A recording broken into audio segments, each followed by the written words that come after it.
How do you talk about your life of 12 years in pain in under 12 minutes?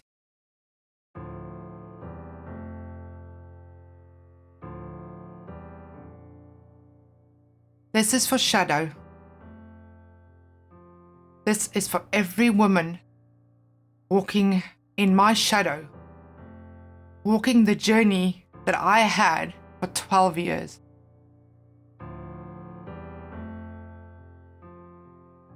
For 12 years, I had pain so bad that sometimes I couldn't even go to the bathroom, where I had to ask Larry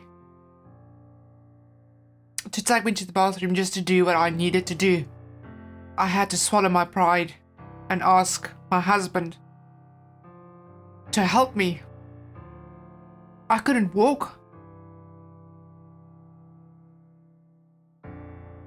My journey started as a fairly young woman. I was active. I had a very successful career. I had hobbies. We traveled. We were newlyweds. We were living. We were living. And it was a Wednesday morning. I was literally running between two customers and my knee gave in underneath me. And I fell to the sidewalk.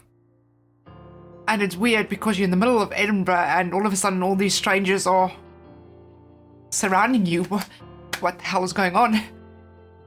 I collapsed. I couldn't walk. I couldn't get up. I couldn't drive. I phoned one of my colleagues and they came to pick me up and they took me back to the office and they phoned Larry in return and Larry came to pick me up. I had to leave my car at the office because no one could drive it home.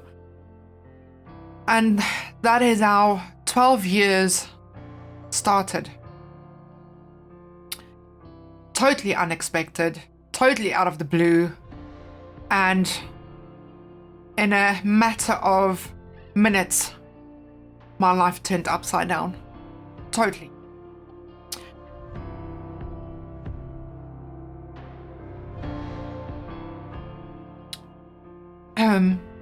The first 8 years of the 12 years, I was undiagnosed. I had so many doctors I can't remember. I can't even remember how many doctors I've had and I've seen, but it was a lot. 2 of those doctors misdiagnosed me with lupus. Lupus is a very serious illness. One doctor misdiagnosed me with an illness which I can't even remember the name of it, but long story short, that illness meant that I was going to lose my leg. So all of a sudden, I'm this active woman being told, you're going to lose your leg. At some stage, I was referred to a psychiatrist because the doctors thought I was making it up, because no one believed me. No one believed that I was having this much pain. The problem we had was, which we didn't know until obviously after diagnosis, I had referred pain. My adenomyosis and endometriosis was manifesting it in places where it was pressing on my nerves, specifically the sciatic nerve, and that in return shot all my pain down into my hips, my pelvic area, and down my legs. So everybody thought, well, the doctors that did believe me thought there was issues, bone issues maybe, or nerve system, or tendon. I had exploratory surgery to try and find out if my bones are okay, if my tendons are okay. I had MRI scans, I had x-rays, blood tests, unbelievably amount of blood tests. and no one could find the problem. Eventually, after being treated for a totally different thing, Larry and I self-diagnosed because all of a sudden, hold on, let me go back, because I was on so many medications, it's unbelievable. Some of that medication included fentanyl, okay? Fentanyl. That is a serious medication. I can remember we went back to South Africa on holiday to visit our family, and at this stage my mom hasn't seen me while I was on fentanyl, and she was shocked. She was shocked when she saw me on fentanyl. So yeah, a lot of medication, a hell of a lot of medication. But yeah, eventually Larry and I sort of self-diagnosed because after being on all of these medications, none of them making a difference really, apart from treating the symptoms and not the cause, because nobody knew the cause. This medication worked, and we were like, well, hold on, why now? Why is this medication working? So we went to see a gynecologist. And I have to say, one of the best gynecologists in Scotland. This man saved my life in every sense of the way. Every sense of the way. He gave me my life back in every sense of the way. Because it was not up until we went to see him that, number one, I found a doctor who believed me. Number two, I found a doctor who gave me hope, who gave me answers, who gave me treatment, who gave me a plan for the future. Because up until that stage, I mean, after 12 years, you sort of accept that this is my life for the rest of my life. I'm never going to work again. I'm not going to be able to have kids. I'm going to be in constant pain for the rest of my life. And how is that affecting me? How is that affecting Larry? Because this is not just me. Yes, I'm the one living with the pain. Yes, I'm the one having to take all the medications. Yes, I'm the one having to go through the operations. I'm the one having to... I'm just the one. But Larry also went through this. His life also was turned upside down. And this put a lot of strain on our marriage. But we got through it. There were some tough times.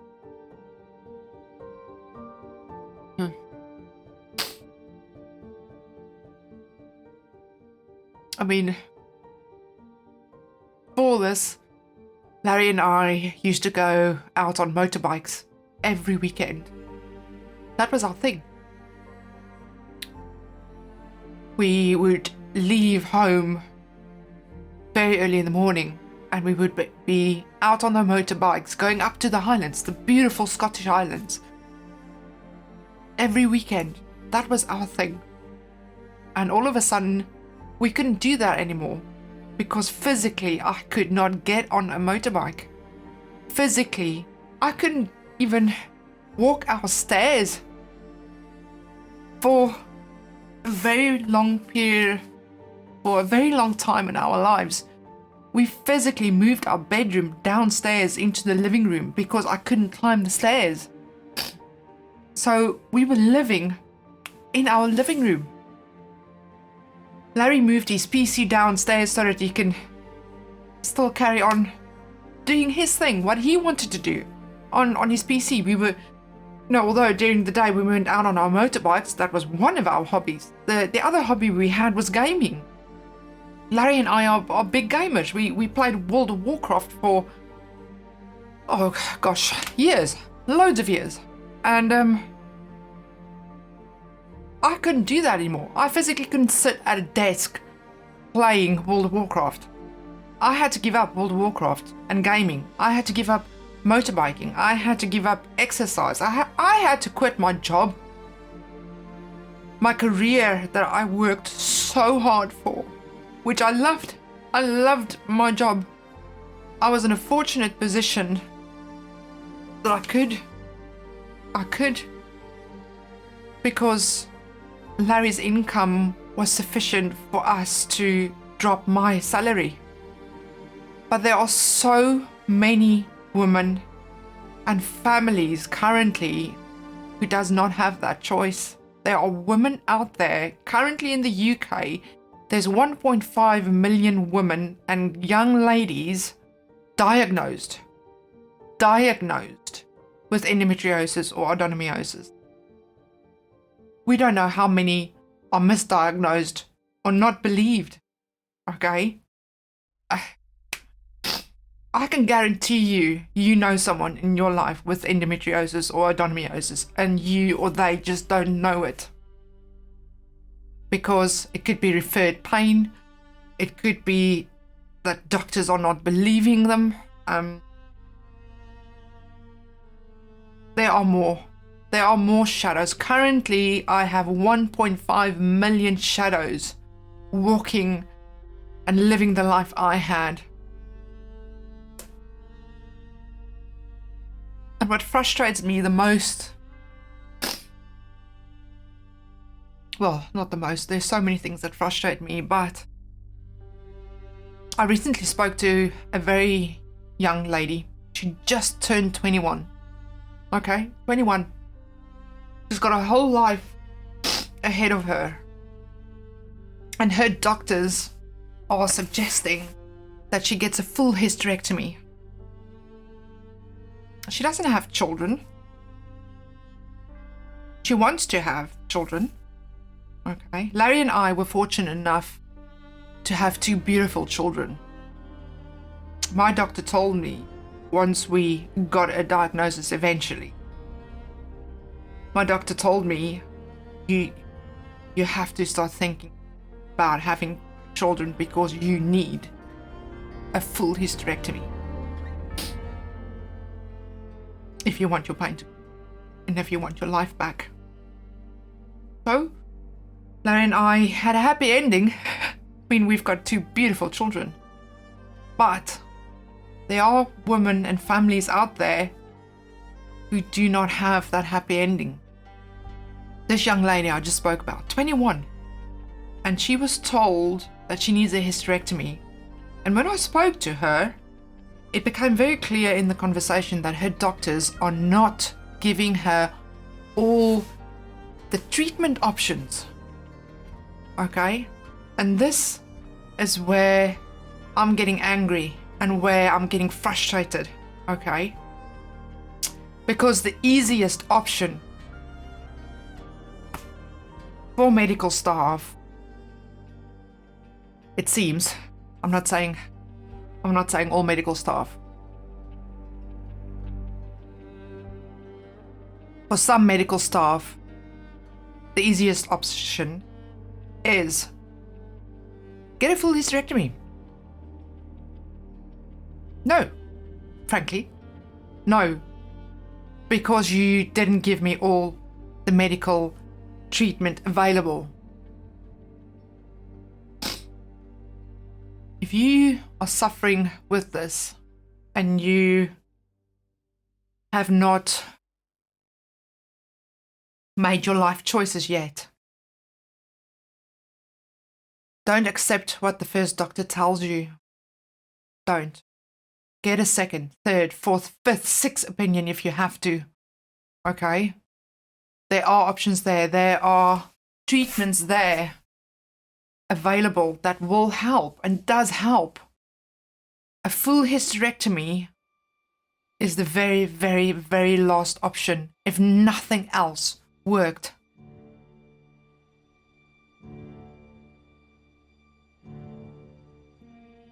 Get the right doctor.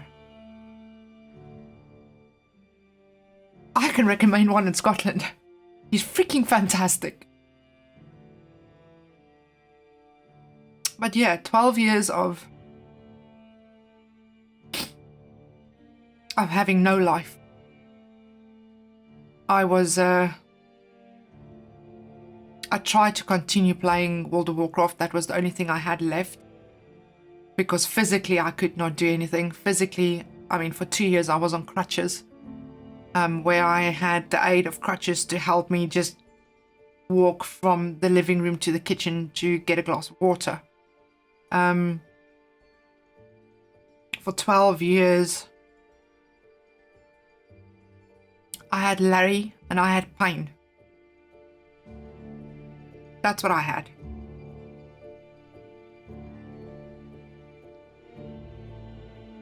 Slept most of the time because when I slept,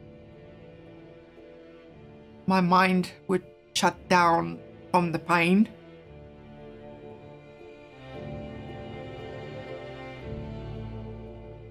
Watched a lot of television, movies. I used to love to dance. Couldn't do that anymore. Our friends tried to support us as much as they could. But time after time we had to cancel because I couldn't function. I couldn't walk.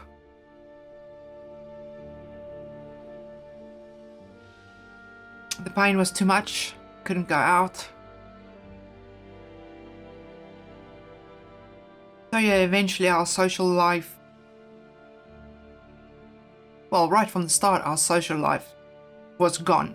Totally gone. But we invited friends over for dinner to our house, and eventually it just became too much because the stress of having to get ready to have your friends over, and it's a little bit of pride as well, you know. It's pride does get in the way because I just want to feel useful for something. Being able to cook a dinner for my friends. I don't want them, although they offered, you know, oh, we'll come over, we'll cook dinner. Don't worry. We'll come over, we'll do it. Thank you. But I want to do it. But I can't.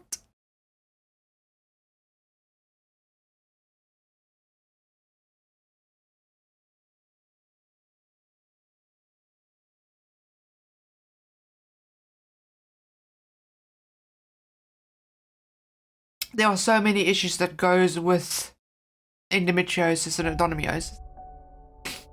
Weight gain, hair loss, apart from the pain, okay? Pain aside.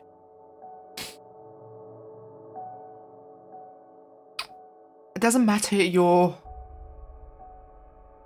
body weight does not matter, okay? But if you weigh a certain weight your whole life, and all of a sudden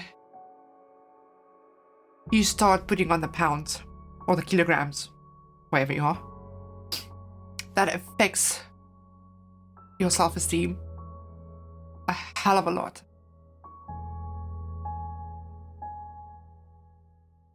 Hair loss. I mean, look at this. Thin hair, and it's all to do with hormones, okay? Because endometriosis, it's a hormonal thing as well. Adenomyosis, endometriosis. It can grow anywhere, on any organ. Majority of the time it is ovaries or your womb. In my case, It was on my bladder. But yeah, it affects your hormones, and what goes with hormones? Weight gain, weight loss, hair loss, skin conditions. And that affects your self-esteem. And when you are already in so much pain, you have to deal with pain. That's one aspect. Okay, you've got to deal with the pain. You've got to deal with the effects of all the medications that you're on. Okay. You've got to deal with the loss.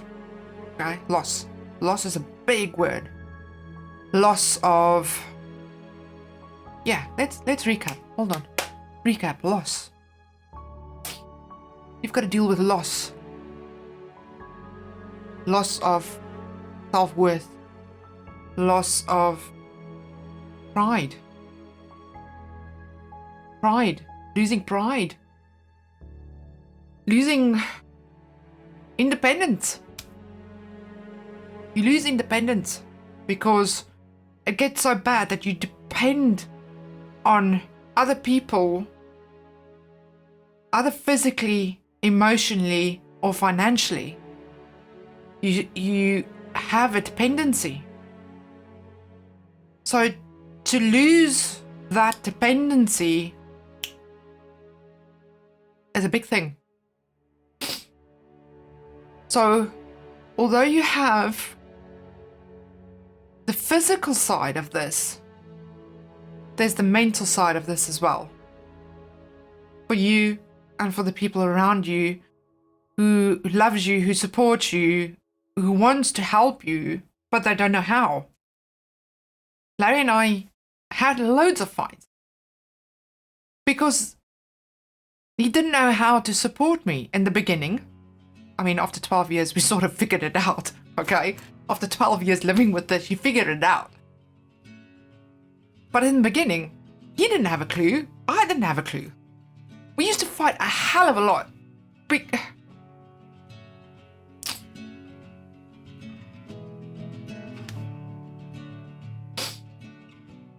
This is more than 12 minutes.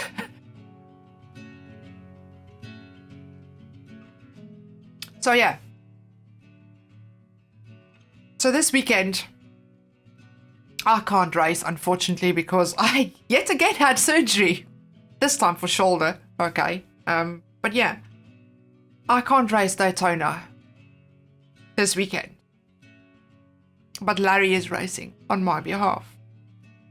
And a lot of you are supporting Larry and I for endometriosis and adenomyosis and racing as well. Daytona 24. And I just want to say thank you. Thank you for Shadow. Shadow.